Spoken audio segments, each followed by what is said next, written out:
live on the air. I'm Richard Saile. This is wild.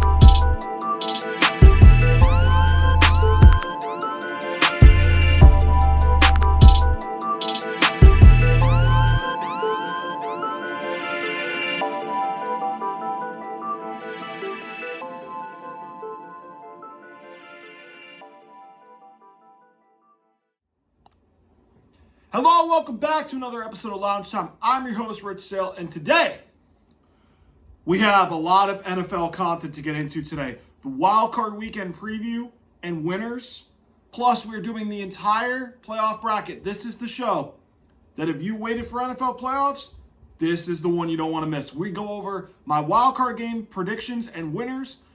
I might have guarantees on this too. We go over the entire NFL playoff bracket. So this episode is strictly the NFL playoff bracket. I will have a separate episode regarding the college football playoff semifinal recaps and the national championship preview. It might go out Saturday morning. So just an FYI for when that episode will be out. It'll be a shorter, smaller episode on that. So without further ado, let's get going into the wild card preview matchups. I'm going to start with the two NFC matchups first, which are on Saturday. The Rams go back to Carolina to take on the Panthers, where earlier in the season, it was the Sunday after Thanksgiving. Carolina upset the Rams, 31-28. And it was one of those rare times where Carolina looked good and the Rams kind of looked flat after winning so many games in a row. And they that was the game they needed to get right. Now, a quick preview from the last time these two teams met. Stafford did not play well. He had a lost fumble. He had 2 interceptions, 243 yards passing, 2 touchdowns, 18 of 28. They ran the ball pretty good with Kyren Williams and Billy Corum. 81 rushing yards for Corum, 72 for Kyren Williams. They both had a rushing touchdown each. And Puka and Devontae had 2 touchdowns, but Puka had 6 catches, 72 yards. It was actually the game that Bryce Young played really well. 15 of 20, 206 yards, 3 touchdown passes, no interceptions. Chuba Hubbard, 83 yards on the ground. And Jalen Coker was their leading receiver with 4 catches for 74 yards. And if you believe me, Ted McMillan had only 1 catch for 43 yards on the entire day. So, do I think that kind of a game is going to happen? Hell no. Hell no. I'm not going to make this too big of a numbers show because I just finished writing down the numbers for you guys. So I'll keep it brief. For this game, the Rams offense is electric. Number 1 in total offense, number 1 in scoring offense, number 1 in passing offense. Top 7 in rushing. And they give up the fewest sacks in the season with 23. For the whole year, 23. Carolina's defense, average in most parts, 4th worst in sacks. And you're going up against an offensive line that does not give up sacks. And you also have 21 takeaways on the season, which does not help you because this team does not turn the ball over much. Rams defense is an above average unit. They're 10th in scoring defense with 20.4 points allowed. 7th in sacks with 47 on the season. 5th in takeaways with 26. While Carolina's offense is near the bottom third of the league in most categories. 27th in total, 26th against the pass. 26th passing offense. 27th in scoring. And you're playing a pretty good Chris Shula defense. The 31-28 game that happened November 30th is not happening again. Now, I know people are going to say to me, Rich, well, these teams with losing records, they have snuck some upsets. Carolina did it 11 years ago when they played the Cardinals. May I remind you, the Cardinals that season had the Super Bowl being played in their home stadium. And at that time, nobody had won a Super Bowl in their home stadium up until 2020. This was 2014 when the Cardinals lost to the Rams and the Panthers, well, not lost to the Rams. They lost to the Panthers with a losing record, who coincidentally also won the NFC South that year. That's not happening either, okay? And I'm going, guys, if the Rams don't score 30, I would be pleasantly surprised. I'm going the Rams 30-16 on the Panthers. I think that Matthew Stafford and company, even though this is a cross-country travel almost, I think the Rams handle this team convincingly. I think Sean McVay's not going to have what happened earlier in the season. I don't think Bryce Young is going to play that well again. I watched Carolina struggle to move the ball on offense in rainy Tampa. If that game has any rain, they're going to have a hard time moving the ball. And I don't think Carolina's going to move the ball against a pretty good Chris Shula defense. Give me the Rams 30-16 on Carolina. This is probably the least exciting game of the weekend.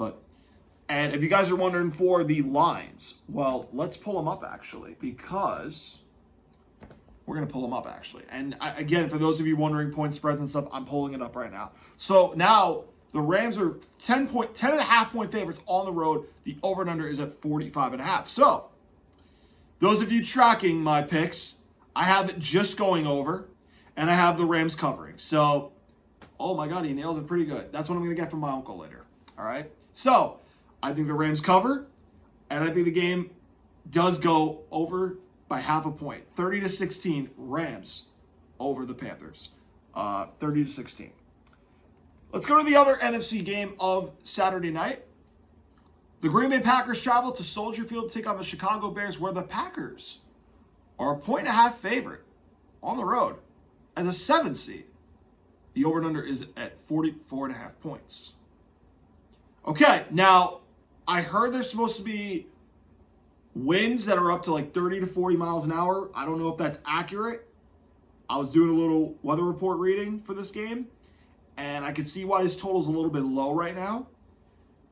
And that's why I think these numbers I'm about to say might be a little bit skewed, not to help this reason, but I'll go over it a little bit. So to me, you're probably asking, Rich, what's the key for each team to win this game?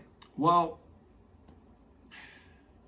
I didn't quite give it for the Rams-Panthers, which I'm sorry if I didn't.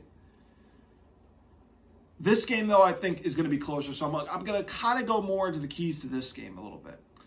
To me, I think if Green Bay's going to win, they have to be able to have Jordan Love protect the football. And I think Josh Jacobs is the X factor for them. Because you don't want to put the ball in harm's way with Jordan Love, especially in 30 to 40 mile an hour winds, if that's accurate. And since that is supposed to be really cold with like what? I don't know if the wind chill was like, was it 9 degrees I seen? I don't know, but it's supposed to be cold, man. All right? So I don't think they're going to have Jordan Love throw a lot. So Josh Jacobs is the X factor. Can they get going with the running game with Josh Jacobs against a really good Bears defense that, for the most part, is number one in takeaways, but everything else they are not very good at. And I looked the numbers up. I was like, really? And I was thinking, well, it kind of makes sense a little bit at times. So it's not really a good defense. I was wrong. This is a bottom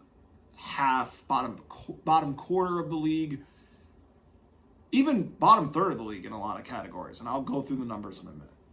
But to me, I think it's whoever's running game can win and have success is the key to this game. Chicago is third in the league in rushing offense at about 144.5 yards a game. Green Bay, on the other hand, they're average. They're about 120 a game. And that's good for like 15th, so average. To me, whoever wins the running game battle wins this game. Because if the elements are playing a role in this game where the wind is a factor, 30 to 40 mile an hour, if it's supposed to be a wind chill of 9 degrees, you're going to need to run the ball in this game. Passing game is going to be very, very tough to do. I know people say, well, there's a way to do it if you know it in Chicago, especially with them practicing it. It's hard to simulate those kind of elements. It's very hard to do. All right? I know it's supposed to be near the area. Okay? So, Chicago, to me, they're going to have to score, but they're going to have to be really, really smart. Ball security and ground control is the key. Chicago's number one in takeaways on defense. Green Bay, though, doesn't give the ball away a lot. So, I feel like both of these matchups were close the first two meetings of the season. And last time they met in Soldier Field specifically, coincidentally on a Saturday, Green Bay was up 13-3.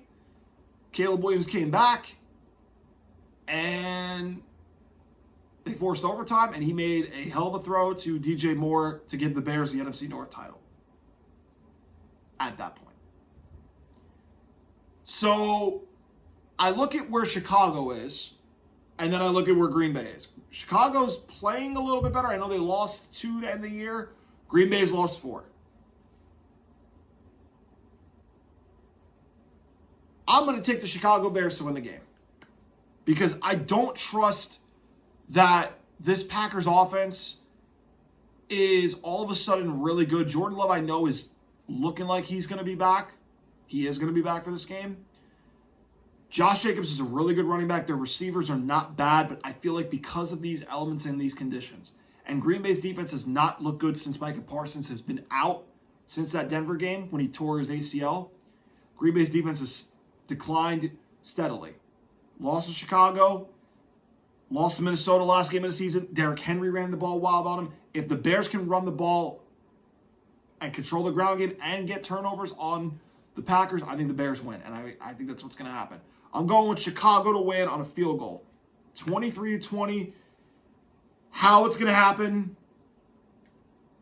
maybe they can line the ball up right and judge the wins. I have no clue. It might not even be 23-20 if the elements are true. I don't know. But I'm going Chicago 23, Packers 20, and the Bears move on to the NFC Divisional Round and host another playoff game. So now here's what I'm going to do. I am going to go to the Sunday matchups in order. So as you can tell, I'm going by these games in order. All right? So we're going to go to Sunday's first game, which is the Buffalo Bills travel to Jacksonville to take on the Jaguars, where the Jaguars are 1.5-point favorites. The over and under is at 51.5. All right, so the line had, I thought, Buffalo favored. Now money's coming on Jacksonville to where Jacksonville's now a 1.5 favorite. I don't know if you guys follow the lines like I do. I thought Buffalo was favored. And then Jacksonville became the favorite over less than a week. This game, to me, is the toughest game of the week to pick for me. Because I have been tossing back and forth about who do I take to win this game. Because if Jacksonville wins, in all likelihood, they're going to probably play, they could play New England in the divisional round, which would be a tough second round matchup based on the seeding wise. If Buffalo wins, they go to Denver, which would be a tough game for them too. But then again, I would have to probably play Houston if we get by the Chargers, which I'll get to my team later in the show. It's such a weird game because I feel like I said to you guys on Monday, Jacksonville is yet to play in a close game against a really good team in a while. They've beaten up on some teams that have been out of playoff contention or have not been great, or they've won convincingly, like they did with the Chargers, also in November. They have not been tested since Arizona in overtime. And I feel like, to me, a lot of people are starting to fall on Jacksonville in a good way. Like, they really like their chances, and a lot of people like them to go represent the AFC. And I don't blame those people that do. They look really good. Trevor Lawrence has been one of the hottest quarterbacks in football lately over the last half of the season. But Jacksonville's strengths match up with Buffalo's strengths pretty evenly. Let me go over the numbers for this game, okay? So let's go to the Jaguars offense and the Bills defense, all right? So Bills number 1 in pass defense. Jacksonville's ranked 11th. 7th in total defense, Buffalo is. Jacksonville is 11th in total offense. Rushing offense, rushing defense, both not very good. So that's one area to circle right there. Okay? 12 scoring defense for Buffalo, 6 scoring offense for Jacksonville, 28 to 22-ish. Okay, if I round it up between the two teams. Okay? Then I go to Buffalo's offense against Jacksonville's defense. Well, you get the number 1 offense in Buffalo on the ground, rushing, versus the number 1 ranked run defense. So, strength meets strength. Okay? And that's going to be a theme for a lot of these games. All right? So, a lot of the top strengths of these teams, they go head-to-head. All right? Now, average pass defense, 21st pass defense for Jacksonville, 15th passing offense for Buffalo. Number 4 total offense, number 11 total defense for 4th total offense for Buffalo, 11th for total defense for Jacksonville. 4th scoring offense for Buffalo, 7th scoring defense for Jacksonville. So that's 28 to 20 in that regard. And then the Bills' 14th most sacks allowed. I'm trying to read my own handwriting. And 31 takeaways for Jacksonville, second behind the Bears. So that's interesting to note.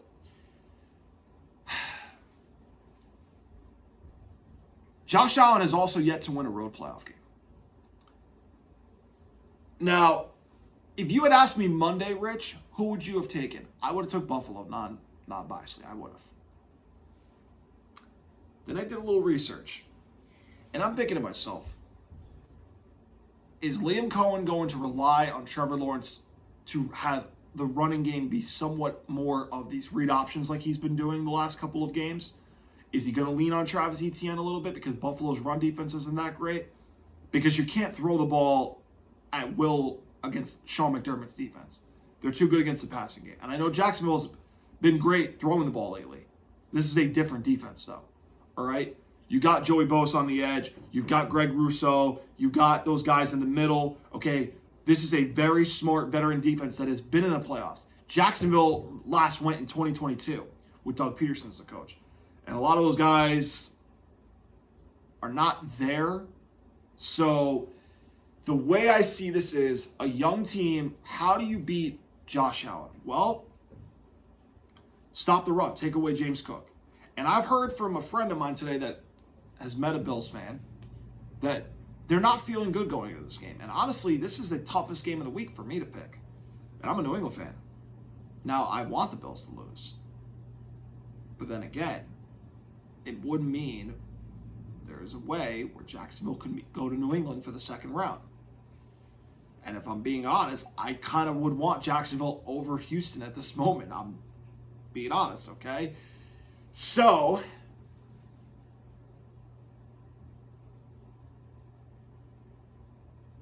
I'm going to go with my rooting interest who I want here. All right? This one I might be wrong on, but this is a coin flip game. This can go either way. I'm going to take the over as a bet here because I do think both teams are going to score. I do think that. My score prediction is a little lower than this, but I still like the over. All right, so I'm going to take the over 51.5, okay? And I would take the Bears money line for the last game as well. This one, as far as a winner, I'm going to take the Jags.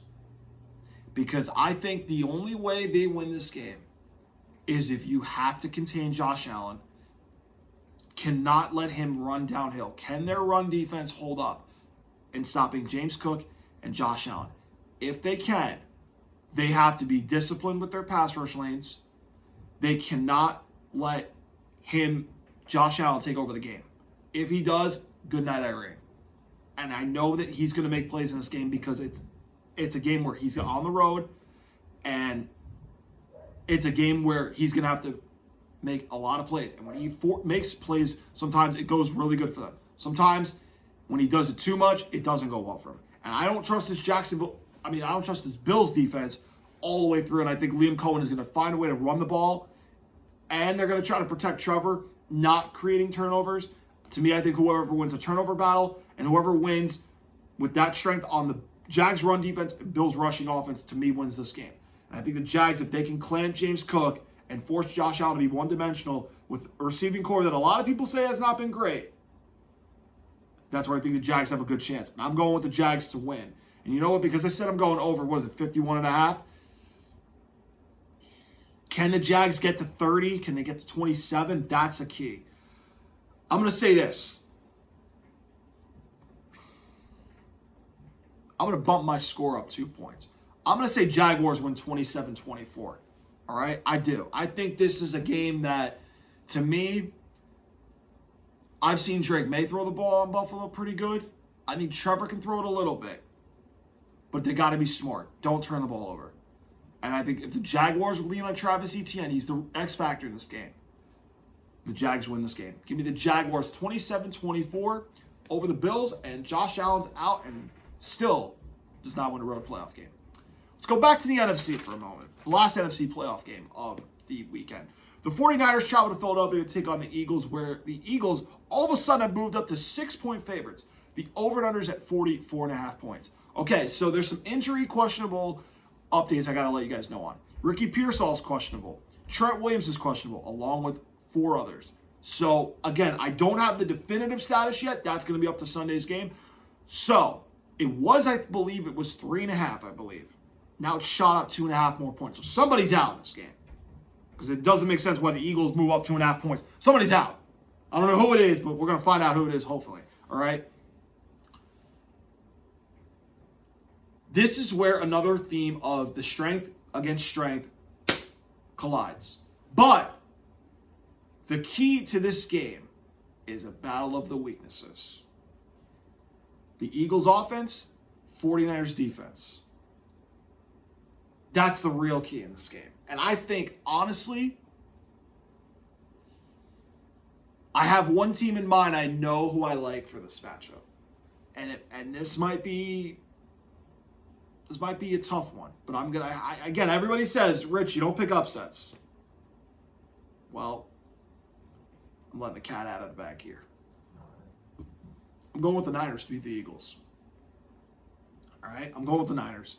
Because I feel like, I know people are going to say to me, well, Rich, the Niners pass rush looks bad. Their defense does not look great lately. Yes, I know. I know. Hear me out for a minute. Do you trust Kevin Patullo, the Eagles offensive coordinator, or do you trust Robert Saile when it comes to the weakness against the weakness? I trust Robert Saile. Because that defense for the San Francisco 49ers, they held Sam Darnold and company to 13 points last Saturday. A really good Seattle offense that finished top 10 in offense in some categories. The Eagles are, and I'll pull the numbers up here, 24th in total offense, 23rd in passing offense, 18th in rushing offense, 19th in scoring offense, and they have 13, I think it's the 13th fewest sacks allowed or something like that. It's 35 they've given up on the year. Okay?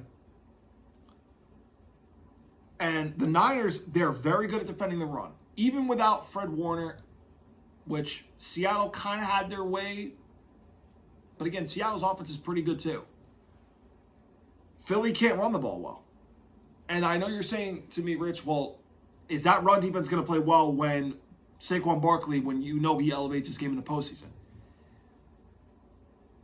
Do you really believe the Eagles are going to turn it up just like that and flip that switch this matchup? I don't think so. And let's add the history angle in here. These two teams, if you remember last time in Philadelphia, was the 2022 NFC Championship game when Brock Purdy got hurt and they had a fourth-string quarterback and CMC had to go in as a fourth-string quarterback, and they really couldn't do anything offensively. And even CMC was nicked up a little bit.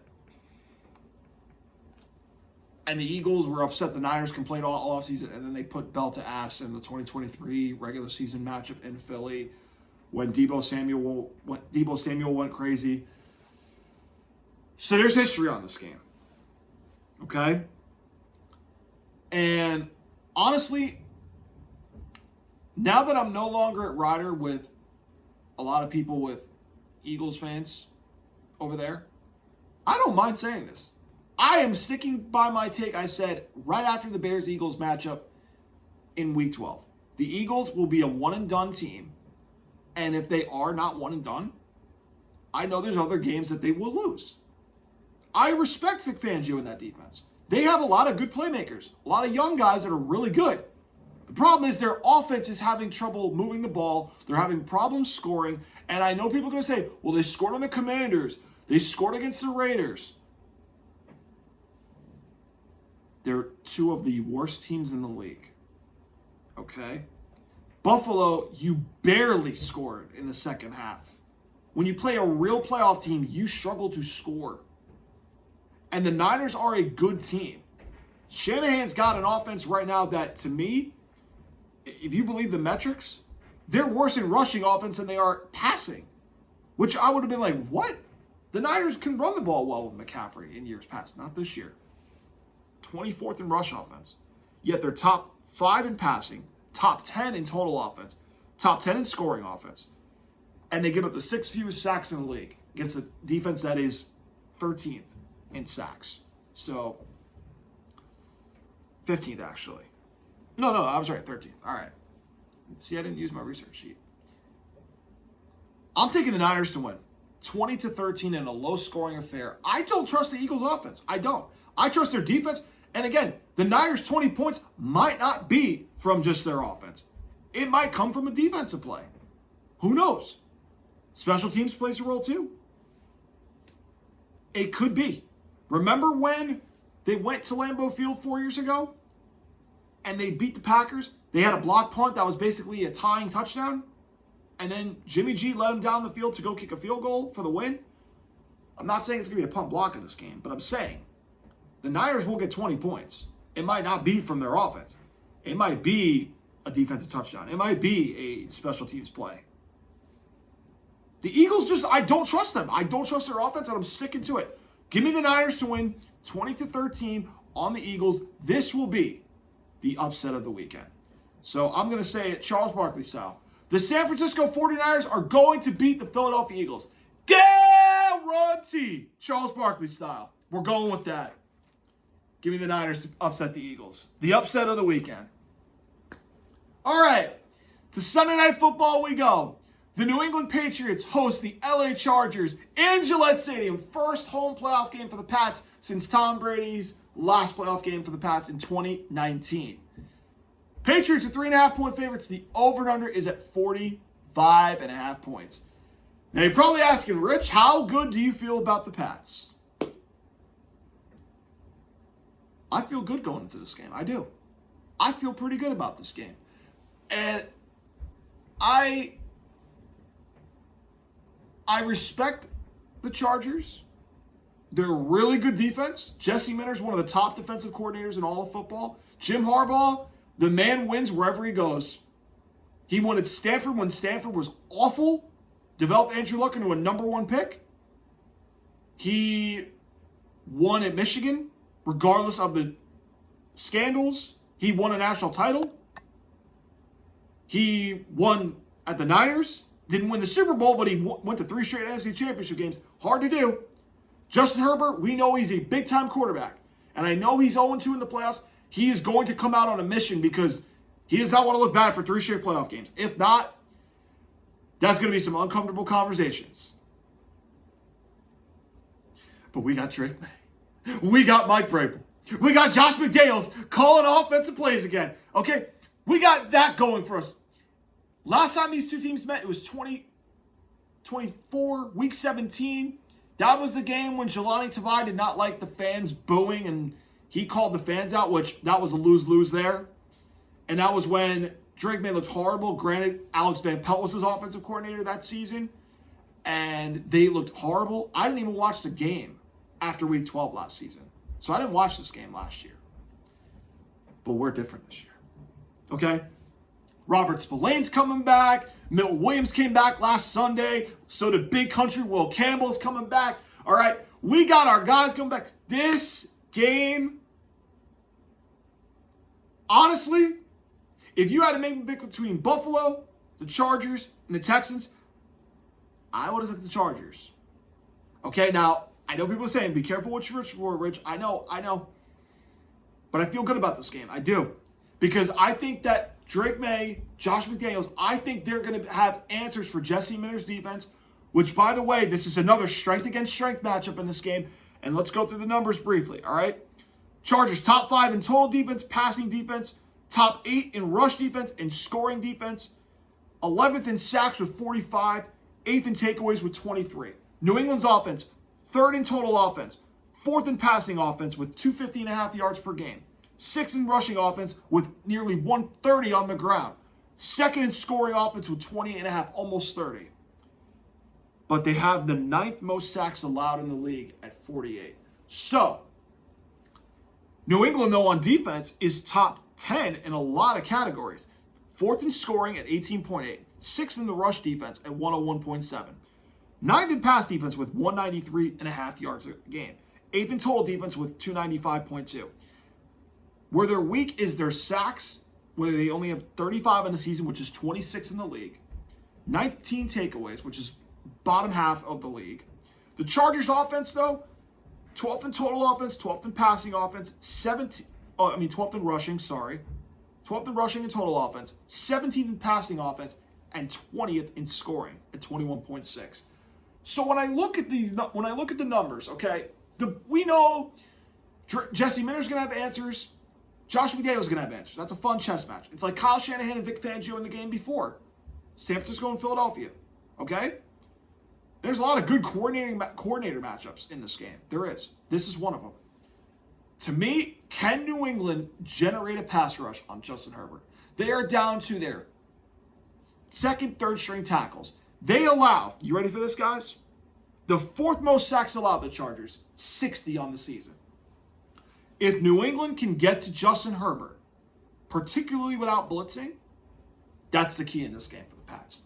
To me, the X factor, you ready for this? And I know people are going to say, who is it, Rich? To me, it's Harold Landry and Kayvon Chaisson. Can those two guys win their matchups against backup tackles, third string tackles, without having to send linebackers in blitz setups? If they can do that, where it's a front four of Landry, Barmore, Milton Williams, and Chaisson without blitzing, New England's got a good shot to beat the Chargers. Because I think the secondary, Gonzo's going to take most likely Keenan Allen or Ladd McConkey. Carlton Davis is going to have the other receiver. Marcus Jones is going to have, they're going to have to, actually they might put Gonzo and Quentin Johnson in situations because 6'3 against 6'3, that should be an interesting matchup.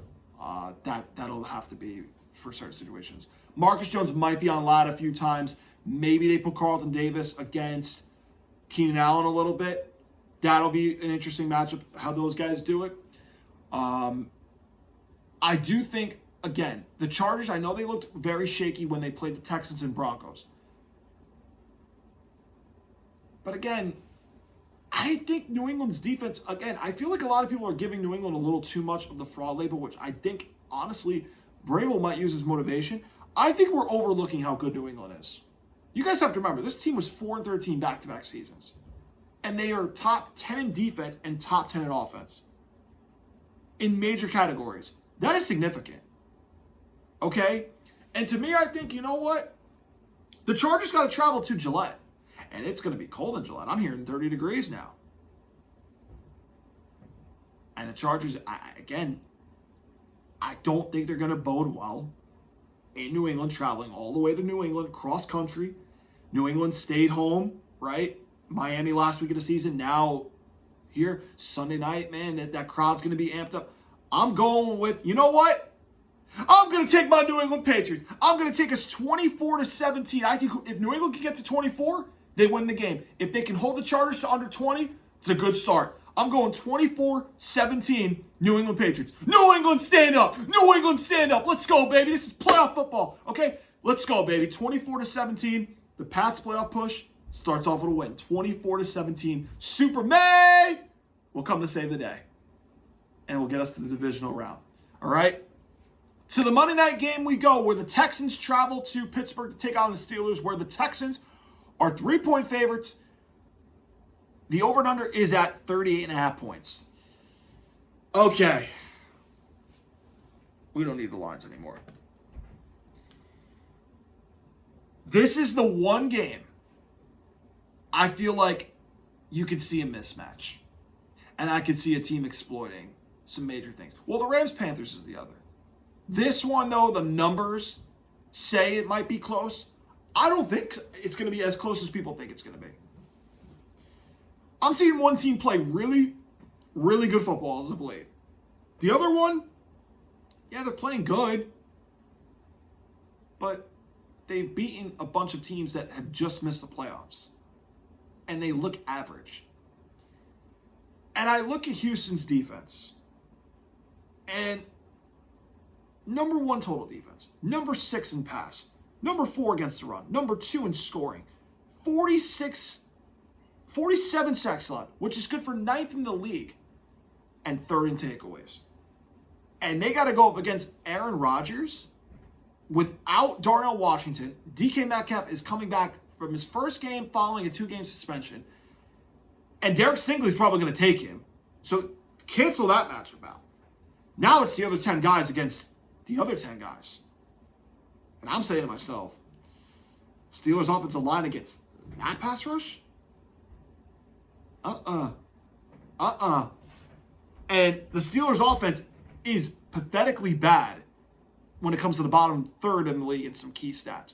25th in total offense, 22nd in passing offense, 26th rushing offense. Now they're top 15 scoring, but this Texans defense, they're going to get after Rodgers. They're going to stop the run with Jalen Warren, and I don't think they're really going to have a running game going. And then I look at the Texans offense, which a lot of people say is shaky, and I think they are at times. But the Steelers defense, to me, I watched them against the Ravens get shredded. And I watched C.J. Stroud shred Jesse Minter's defense 2 weeks ago. Even Lou Anarumo's defense. And the Texans offense, for the most part, it's average. They're just 22nd against the run. That's about the lowest statistical category they have. The Steelers defense, yeah, they're 17th in scoring. They're 12th against the run. But pass defense, they're 24th. 26th in total defense. They have the 4th most takeaways and they have the 6th most sacks, which helps. That's the only way the Steelers win this game, is if they can get pressure on C.J. Stroud, which teams have done. It's possible. And you could get takeaways, but you got to set your offense up in really good field position. So to me, the Steelers, the only hope they have of winning this game is if your defense gets takeaways on C.J. Stroud by being able to blitz him, get them in 3 and outs, or get them to turn the ball over, get your offense in a short field, and get points. You have to win field position. The Texans, to me, they can win a game where they solely rely on the defense, and their offense just is competent enough. C.J. Stroud can make big plays. Their defense gives up big plays. The Steelers' defense. The only way the Steelers win is if they blitz C.J. Stroud, they get takeaways, and they set their offense up in short field. That's it. If they can't do that, this game is not even as close as Vegas has it.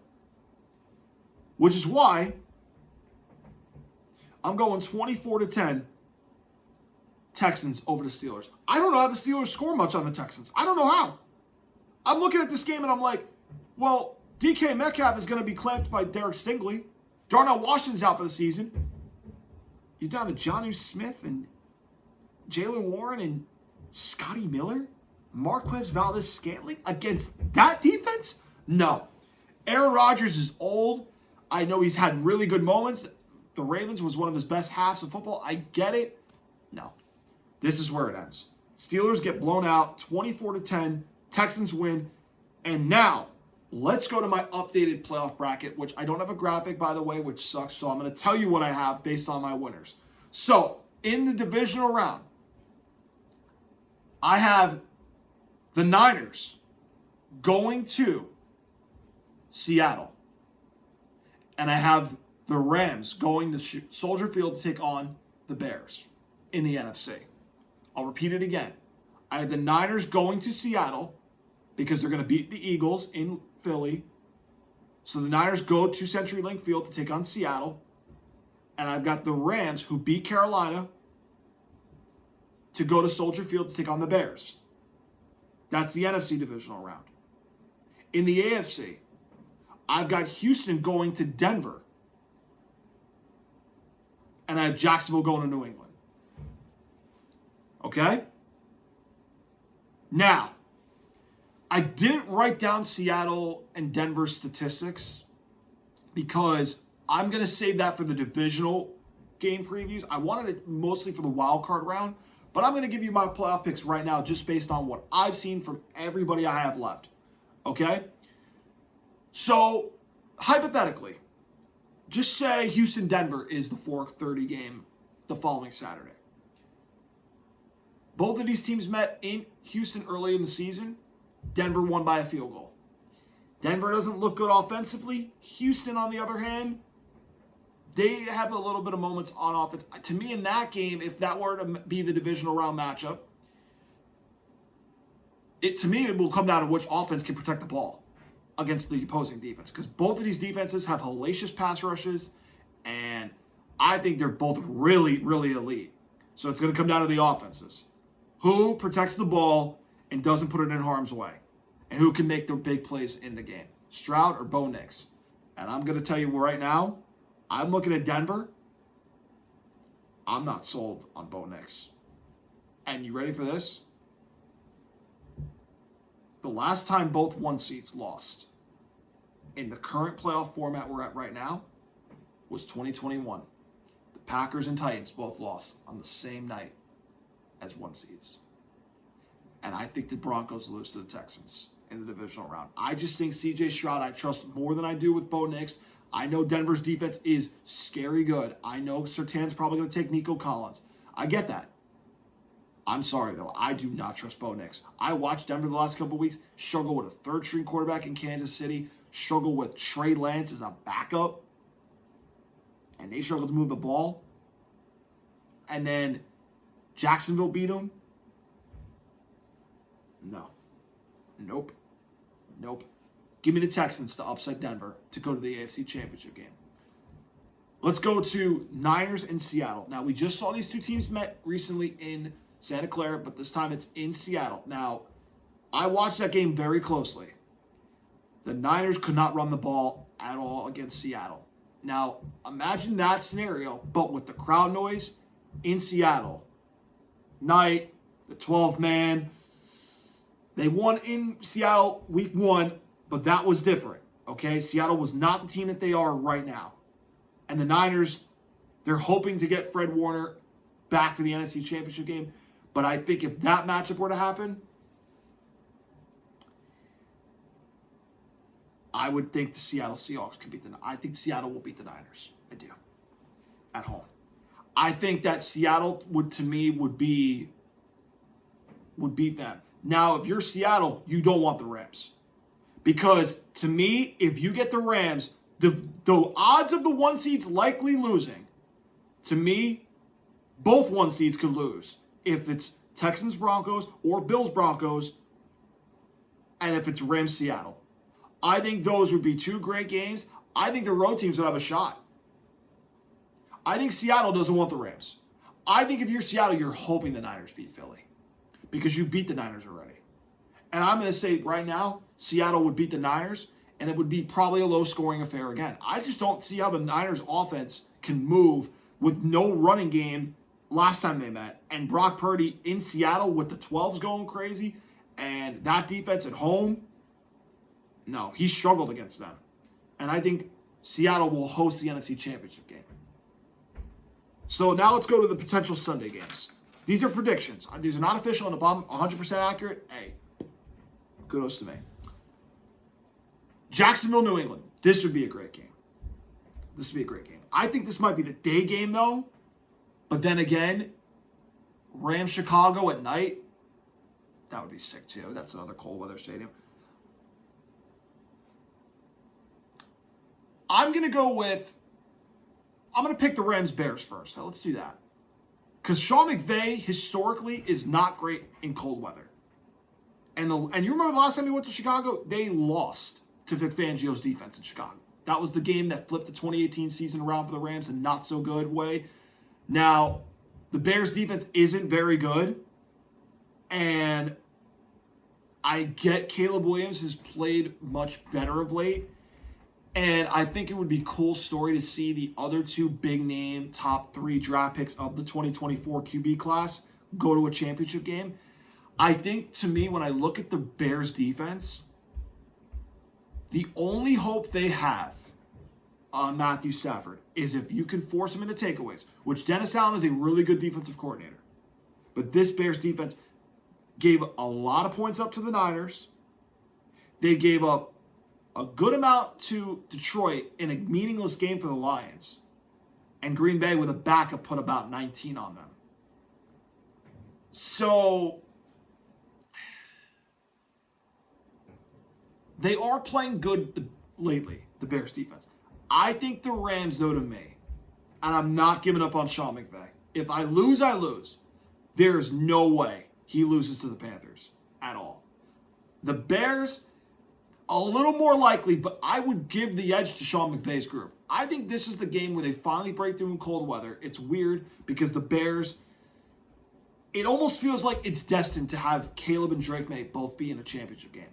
Have the top 3 quarterbacks of last year's QB class all make a championship game. Jaden Daniels did it last year. I think Drake May and Caleb Williams both have a shot to get to the championship games in their conferences, respectively. So I think, to me, the Rams, I trust Sean McVay more. I trust Matthew Stafford more. I am going with the Rams to upset Chicago.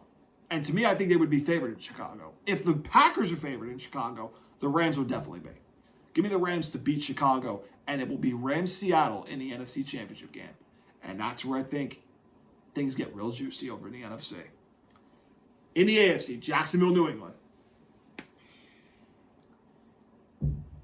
This is where I want to see if Jacksonville's youth comes into a factor. Because I think the thing that helps New England in this situation is, one, they're home. It's going to be cold. Trevor Lawrence has made the divisional playoff before, 2022, at Chiefs. Both of these coaches, Vrabel and Liam Cohen, both equally deserve Coach of the Year. I think, though, with one of these guys having a great season, one of them is going to continue in the championship game. And I think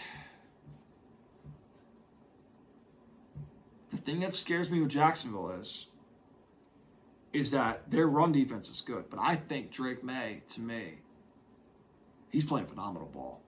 And I just trust that Vrabel made a championship game once upon a time, 2019, against the Chiefs, 14-0 lead on the Chiefs. And then they blew because Chiefs offense went crazy that year, we know. Josh McDaniels has been a coach that knows playoff football. He knows the game speeds up. He knows how to get deep in the playoffs. They have veterans that have made deep runs before or have won a Super Bowl. Carlton Davis with Tampa. Matt Collins, who's hurt now, but was with Buffalo last season. Stephon Diggs has always made a big run with the Bills. The Milton Williams Eagles Super Bowl last year. Okay? I feel like that's going to help New England. Having some of those guys. Harold Landry with Vrabel in Tennessee. Spillane had a little bit of moments. So I think because they have some veterans that know how to be in these big moments, it's going to help them. Jacksonville, I don't think, has quite the guys that have been there long enough that New England has. And I think because it's home in New England, I'm going to take my New England Patriots to make the AFC Championship game and host the AFC Championship game because I think Denver loses. I feel like they can do it. It's going to be tough with the Chargers. Jacksonville's going to be tough too. I think that Drake May, Mike Vrabel, and May I trust. I am taking New England to host the AFC Championship game against the Houston Texans. So now, my Final Four. Texans travel to New England in the AFC Championship. Rams travel to Seattle in the NFC Championship. So, again, I have some upsets. I probably have an unorthodox Final Four, but I have it in a way where I think this is how I can see it playing out. This is the one matchup outside of Buffalo. If it was Buffalo, New England, I would be scared for the Patriots. Because this is where I would go, I'm a little worried here. Because Will Campbell against Danielle Hunter and Will Anderson, this is where we find out if he's ready to make that step. Okay? And this is where, to me, New England would struggle. Because this is where Stingley would take away Stephon Diggs, D'Amico's exotic blitz schemes with Matt Burke at defensive coordinator. This is where New England's defense would worry me a little bit, because can they make stops on C.J. Stroud? I think they can. But to me, can our offense play clean against a really aggressive, scary Houston Texans defense? But you know what? I have not had the best confidence over the years in my teams. I know there's games where I've said in the past where I believe we'll win, and I think we'll win. I think this team's better than people think. And I think, you know what? I want Chief bandwagons now to see me insufferable. To be nauseating, delusional back at their face. And I hope you're enjoying hibernation, because I'm not going there just yet. Ladies and gentlemen, I'm taking the New England Patriots to go to represent the AFC in the Super Bowl. I think this team's legit. They're complete as a team. They can run the ball. They can throw the ball. They got good veteran coaches, McDaniels and Vrabel, who have been deep in playoff runs. They have a mix of veterans and young guys that are doing very well. Okay? And I think the fact that I look at their path with the potential likelihood of Chargers, Jacksonville, and then they got to play a tough Houston, maybe in the second round, which would be the worst matchup second round wise. But they would have to play maybe Houston or Denver in the NFC Championship game. I think Denver, honestly, when I look at Denver now, they look like an easier matchup. But it would be in Mile High. And considering New England's undefeated on the road, I would like them in Denver. But against Houston, this would be a scary matchup. But I'm going to say what I've been saying this video. In Vrabel and May I trust. I am taking my New England Patriots to represent the AFC in the Super Bowl.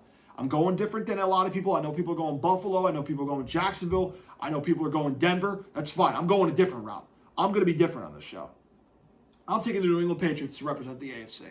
Because I think that, to me, Vrabel, McDaniels' experience, the young quarterbacks playing well, I think the upgraded offensive coordinator people do not realize is significant in this league. And you saw teams this year with downgrades. How have they looked? Not great. Okay? Defense wins championships. I am not saying it doesn't. But I don't trust C.J. Stroud's offense right now. And I know people are going to say to me, well, you don't trust the pass rush of New England edge-wise. I don't. I'm a little worried. But the way I think the bracket fell, there's certain teams that have nice paths. And I think the Texans have a nice path if they can beat the Steelers. And I think that New England's got a nice path if they can beat the Chargers. And then Jacksonville's inexperienced too, just like they are. But the home game gives New England an edge. And I think because if New England's able to host the AFC Championship game, I think it's going to bode well for New England. Give me New England to represent the AFC in the Super Bowl. Now, Rams-Seattle. Oh, boy. This is a tough one. Both of these games were close. Seattle won on a 2-point conversion earlier in Week 16. Basically decided the division. That's how close these games have been. And a missed field goal, the Rams won in LA back in Week 11. This game's going to be one of the best NFC Championship games probably in recent memory that I can recall. This is going to be that close.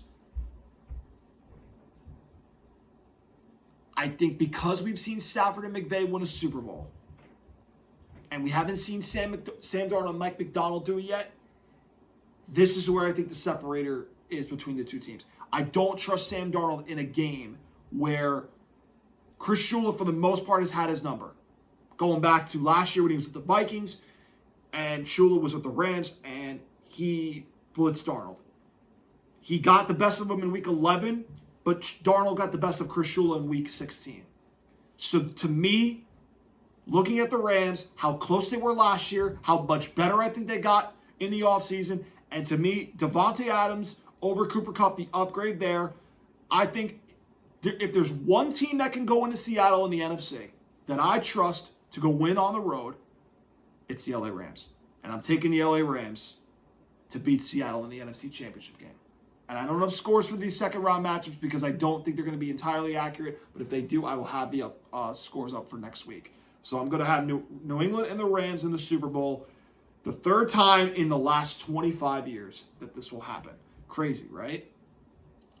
Now, this is where my bias is going to painfully end. Non-biasly, I think the Rams would win against us in the Super Bowl. If that was the hypothetical Super Bowl matchup, okay? I will say, the only thing I have that goes well for me is Sam Darnold has torched the Rams defense before, and I watched the Falcons with Kirk Cousins, for the most part, have a pretty decent game. Bijan Robinson ran wild against the Rams defense, and to me, the only hope I have is the Rams defense just looks very bad in this particular game, and Drake May comes out on top. Now, I just want to say this. If New England wins the Super Bowl,